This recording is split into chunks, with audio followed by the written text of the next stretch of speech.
Cinema നടി ഗൗതമിയുടെ 25 കോടിയോളം രൂപ മൂല്യം വരുന്ന 46 ഏക്കർ സ്ഥലം തട്ടിയെടുത്ത സംഭവത്തിലെ പ്രതികളെ തമിഴ്നാട് പോലീസ് കുന്നംകുളത്തു നിന്നും പിടികൂടി. തമിഴ്നാട് സ്വദേശികളായ അഴകപ്പൻ, ഭാര്യ ആർച്ച, മകൻ ശിവ, മകൻ്റെ ഭാര്യ ആരതി, ഡ്രൈവർ സതീഷ് കുമാർ എന്നിവർ ഉൾപ്പെടെ 5 പേരെയാണ് തമിഴ്നാട് പോലീസ് പിടികൂടിയത്.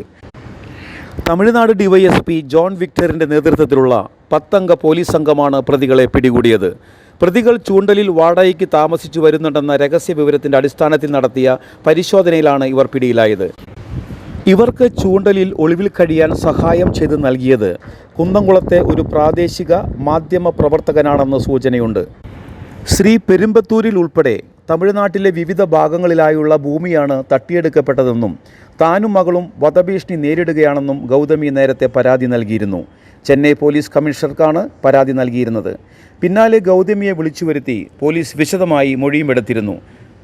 തൻ്റെ മോശം ആരോഗ്യസ്ഥിതിയും മകളുടെ പഠനം ഉൾപ്പെടെയുള്ള ചെലവുകൾ മുന്നിൽ കണ്ടാണ് സ്ഥലം വിൽക്കാനുള്ള തീരുമാനത്തിലെത്തിയതെന്ന് ഗൗതമി പറഞ്ഞിരുന്നു. 46 ഏക്കർ വരുന്ന സ്ഥലം വിറ്റുതരാമെന്ന് അറിയിച്ച് അഴകപ്പൻ എന്ന കെട്ടിട നിർമ്മാതാവും ഭാര്യയും തന്നെ സമീപിച്ചതെന്ന് ഗൗതമി പരാതിയിൽ പറഞ്ഞിരുന്നു. വിശ്വസനീയതയോടെ പെരുമാറിയിരുന്ന അവർക്ക് താൻ പവർ ഓഫ് അറ്റോർണി നൽകുകയായിരുന്നുവെന്നും എന്നാൽ വ്യാജരേഖകളും തൻ്റെ ഒപ്പും ഉപയോഗിച്ചാണ് തൻ്റെ 25 കോടിയോളം രൂപയുടെ സ്വത്തുക്കൾ തട്ടിയെടുത്തതെന്നും ഗൗതമി പരാതിയിൽ ആരോപിച്ചിരുന്നു.